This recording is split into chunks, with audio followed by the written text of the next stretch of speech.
नमस्कार दोस्तों, एक बार हम फिर हाजिर हैं अपना नया वीडियो लेके।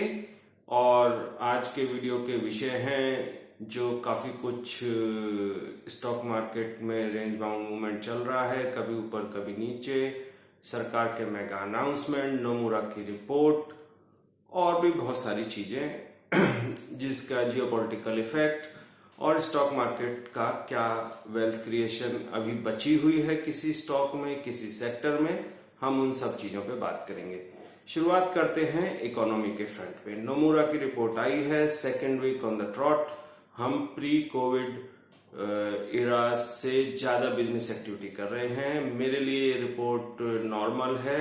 याद रखिए, हम इकोनॉमिक स्लो डाउन में 2017 एंड से हैं।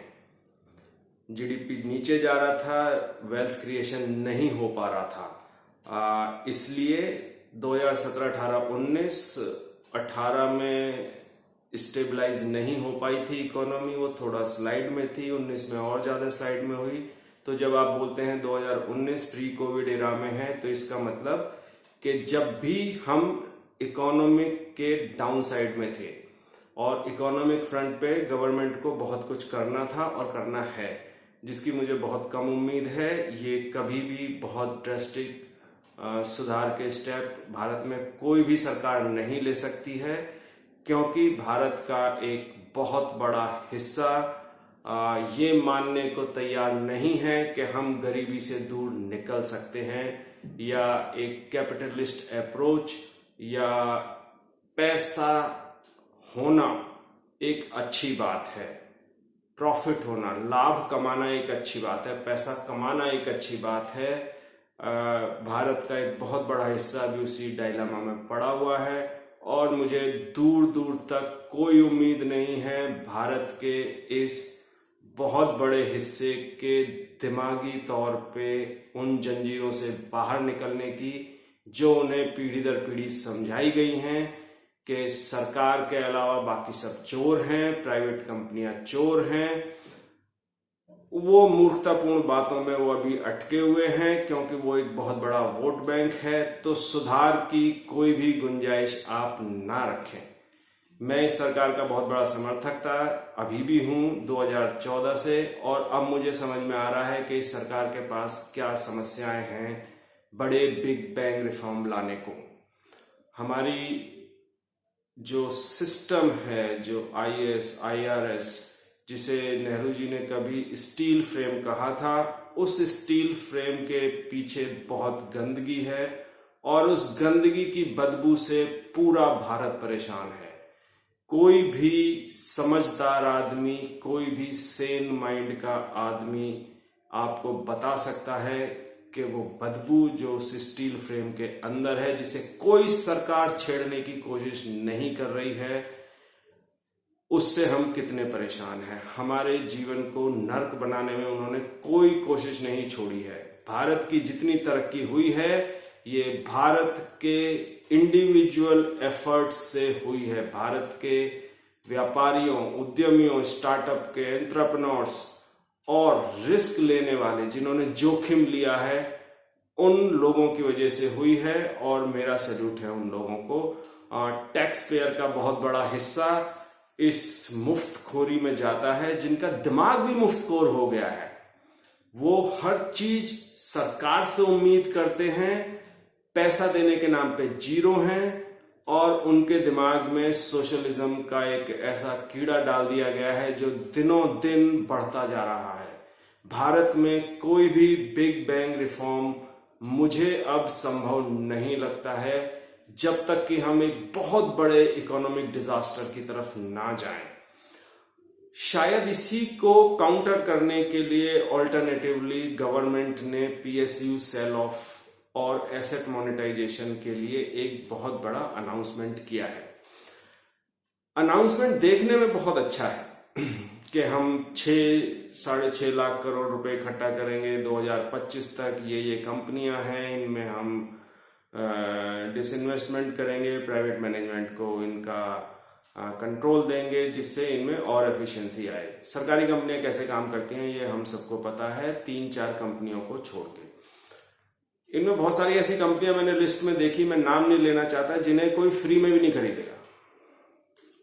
उनकी सिर्फ एसेट हैं, वो मोनेटाइज के लिए कोई रियल एस्टेट प्रॉक्सी में उन्हें खरीद लेगा या कोई कंपनी खरीद लेगी।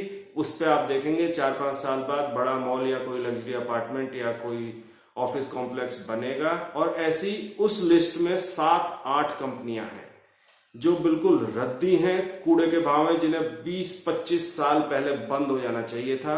वो टैक्स पेयर का पैसा चूस रही हैं। जो मिडिल क्लास है, जो टैक्स पेयर है भारत का, उसका खून चूसा जा रहा है स्ट्रॉ लगा के, इस सरकार के द्वारा और इससे पहले वाली सरकार के जरिए भी। उसी खून चूसने और उसी मुफ्तखोरी के माइंडसेट ने, मैं मुफ्तखोरी के माइंडसेट की बात कर रहा हूं। हम पेट्रोल का बहुत ज्यादा पैसा दे रहे हैं और हमारी जीनियस फाइनेंस मिनिस्टर ने तो बोला था कि ऑयल बॉन्ड के पैसे हैं 1,40,000 करोड़ के लिए।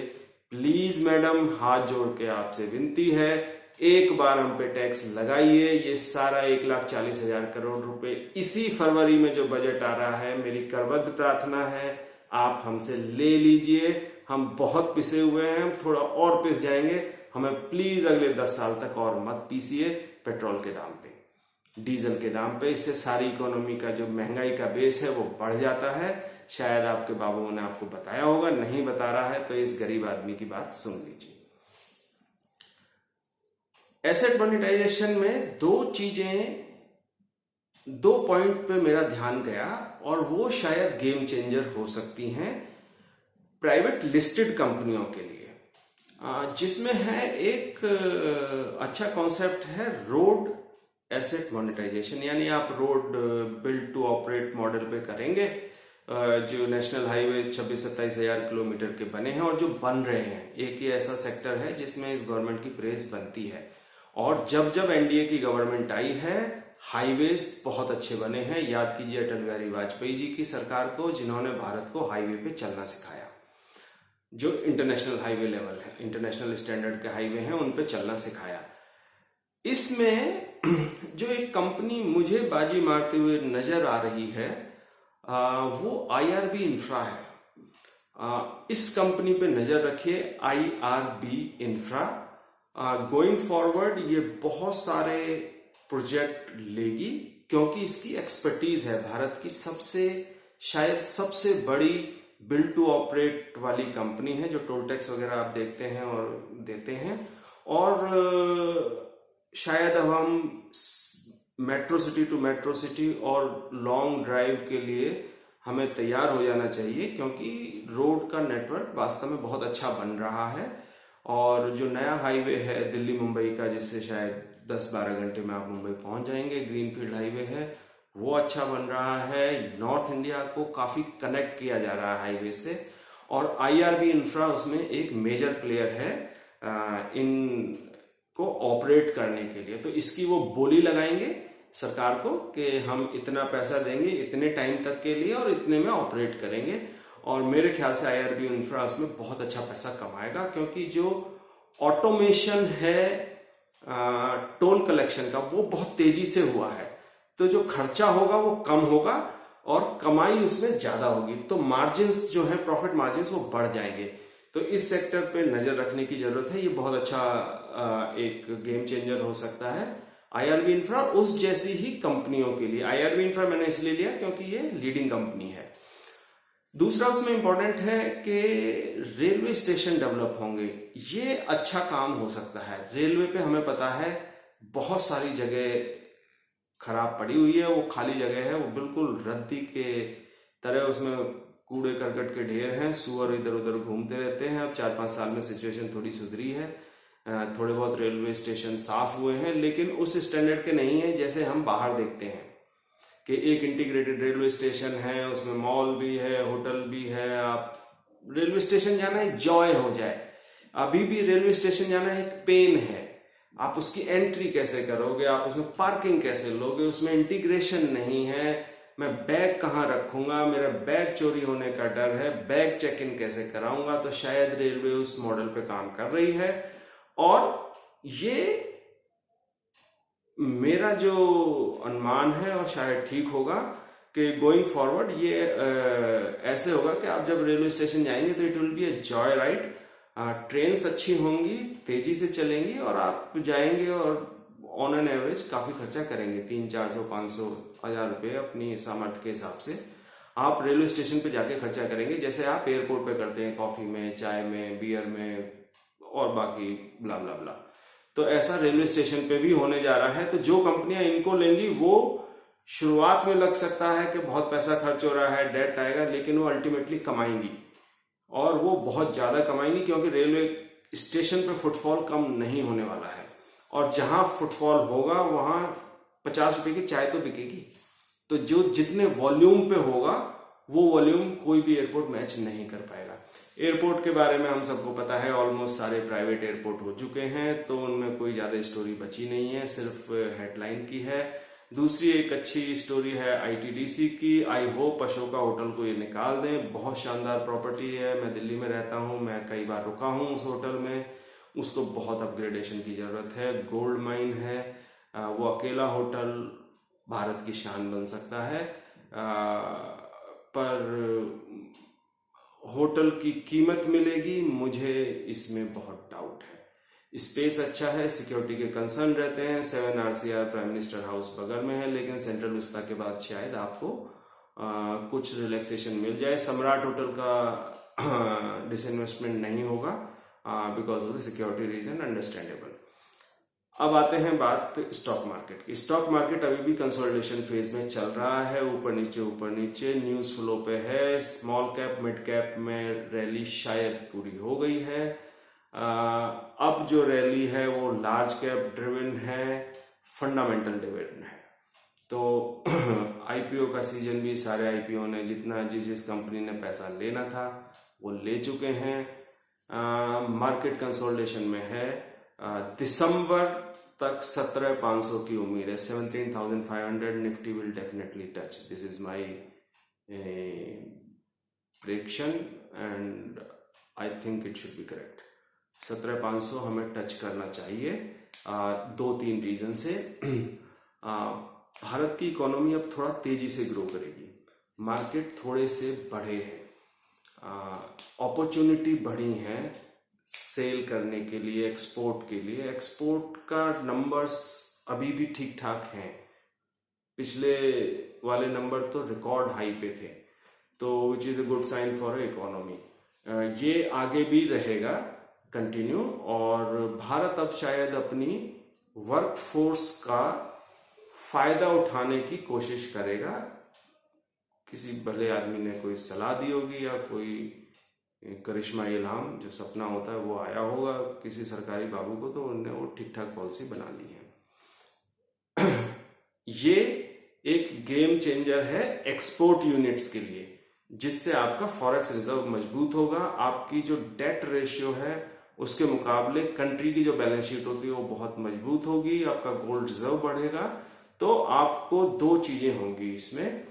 करेंसी स्टेबल रहेगी, करेंसी एज ए इन्फ्लेशन बढ़नी चाहिए 4 से 5% विज़ डॉलर, वो शायद उसी रेंज में बढ़ेगी। इन्फ्लेशन का खतरा हो सकता है, लेकिन high growth high inflation is acceptable, जो हमने पहले भी बताया था। लेकिन low growth high inflation is recipe of disaster, तो ये नहीं हो सकता। तो हाई ग्रोथ होनी ही है।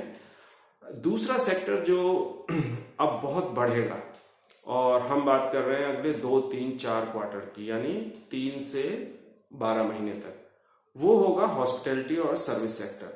इस सेक्टर को सबसे ज्यादा मार पड़ी है, सबसे नेग्लेक्टेड सेक्टर है, सबसे इंपॉर्टेंट सेक्टर है भारत के लिए, और कई कंट्री की इकोनॉमी इस पे चलती है। हमारे बहुत सारे जो जीनियस बाबूज हैं, स्टील फ्रेम वाले और मिनिस्टर्स, उन्हें तो टूरिज्म का बहुत कुछ आता है, तो उन्होंने टूरिज्म के लिए अभी तक कुछ नहीं किया है। जो टूरिज्म में हुआ है वो भी इंडिविजुअल कंट्रीब्यूशन है, भारत सरकार का बिल्कुल बिग फैट 0 कंट्रीब्यूशन है। और आउटबाउंड टूर ऑपरेटर्स और inbound tour operator, domestic tour operator जो एक फैसिलिटेटर का काम करते हैं, जैसे थॉमस कुक एक बड़ा प्लेयर होगा, इसको बहुत बड़ी ग्रोथ आएगी। क्योंकि ये धीरे धीरे अब ग्रो करेगा। जैसे जैसे कंट्रियां खुलेंगी, लोग ट्रेवल करेंगे और एक मेजर चंक इसके पास भी आएगा, इस कंपनी के पास भी। क्योंकि मार्केट, ये इंडस्ट्री बहुत फ्रेगमेंटेड इंडस्ट्री है, बहुत रेफरेंस वाली इंडस्ट्री है। पैसा इन्वॉल्व होता है, ट्रस्ट होता है, तो जो रेफरेंस होते हैं, जिन लोगों को आप जानते हैं, जिन पे आप ट्रस्ट करते हैं, उनसे आप ट्रेवल करना पसंद करते हैं। उसके बावजूद एक ब्रांड है, ट्रस्टेड ब्रांड है, तो इसको फायदा होगा। इजी ट्रिप प्लानर, हमारी कवरेज इसमें न्यूट्रल है। मुझे नहीं लगता कि कोई बहुत बड़ी ग्रोथ आएगी। 15 करोड़ का प्रॉफिट इस बार उन्होंने पोस्ट किया था। 15 करोड़ से आप 20 करोड़ कर लेंगे, 30 करोड़ कर लेंगे, लेकिन इतने प्रॉफिट पे इतनी बड़ी वैल्यूएशन मुझे समझ में नहीं आती। ओयो का आईपीओ आ रहा है। ओयो इंडिया प्राउड, अकेली कंपनी जो इन्वेंशन वाली कंपनी है, इनोवेशन वाली कंपनी है। ये आईपीओ सुपर हिट होगा। अगर शुरू में ये सबड्यूड भी रहा, जब भी आप इसको सब्सक्राइब कीजिए, ये आईपीओ आपको बहुत अच्छे रिटर्न देके जाएगा। इनकी ग्लोबल प्रेजेंस है और इनका मॉडल बहुत अच्छा है। ये रेवेन्यू जनरेशन वाला मॉडल है। जोमेटो अगेन एक बहुत अच्छा मॉडल है। उन्होंने ग्रोसरी डिलीवरी में आए हैं। प्रॉफिट की उम्मीद मत रखिए जब तक फैंसी आईटी में पैसा आ रहा है, फाइनेंशियल टेक्नोलॉजी कंपनियों में, जब तक आप इसका एंजॉय कीजिए, otherwise it will be crash.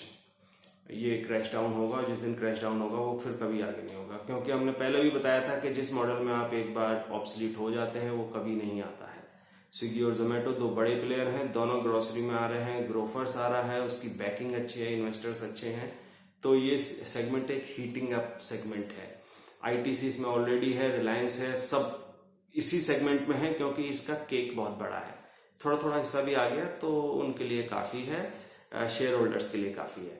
तो आप अपना पैसा बनाइए और प्रॉफिट बुक कीजिए और एक स्ट्रिक्ट स्टॉप लॉस के साथ इन शेयर्स में डील कीजिए। गोइंग फॉरवर्ड जो दूसरा सेगमेंट हमें आता है वो है हेल्थ केयर का। डॉक्टर रेड्डीज, अपोलो हॉस्पिटल, जब हमने पिछली बार बात की थी तो जब से वो इंडिविजुअली 2-2 हज़ार रुपये बढ़ चुके हैं। ये फिर बढ़ेंगे आगे, क्योंकि R&D बढ़ेगी, हेल्थ केयर पे बढ़ेगा पैसा, और मेरे ख्याल से गवर्नमेंट स्पेंडिंग का भी कुछ फर्क पड़ेगा, लोगों में और अवेयरनेस आएगी। तीसरा सेक्टर जो हमारे लिए बड़ा इम्पोर्टेंट है वो है इंश्योरेंस। LIC का IPO आ रहा है, इससे ये सेक्टर का गोल्ड स्टैंडर्ड होगा। LIC, SBI लाइफ है, HDFC है, AMC है, ICICI सब हैं, लेकिन LIC के ये कहीं भी आसपास नहीं ठहरते हैं। LIC का IPO एक गोल्ड स्टैंडर्ड सेट करेगा पूरे इंश्योरेंस सेक्टर को। जो लिस्टेड कंपनियां हैं उनके लिए एक नया स्टैंडर्ड सेट करेगा। ये सेक्टर बहुत तेजी से ग्रो करेगा। अभी भारत में इंश्योरेंस के जो प्रोडक्ट हैं बहुत कम हैं, उनके यूजर, ये और बढ़ेंगे, और इस एक्सपोनेंशियल ग्रोथ में LIC एक बड़ा प्लेयर होगा।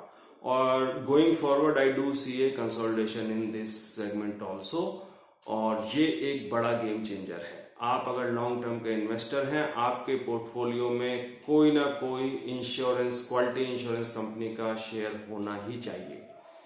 आपके पोर्टफोलियो में IRB इंफ्रा जैसा एक इंफ्रा प्लेयर होना ही चाहिए। आपकी पोर्टफोलियो में डॉक्टर रेड्डीज जैसा फार्मा का कोई स्टॉक होना ही चाहिए।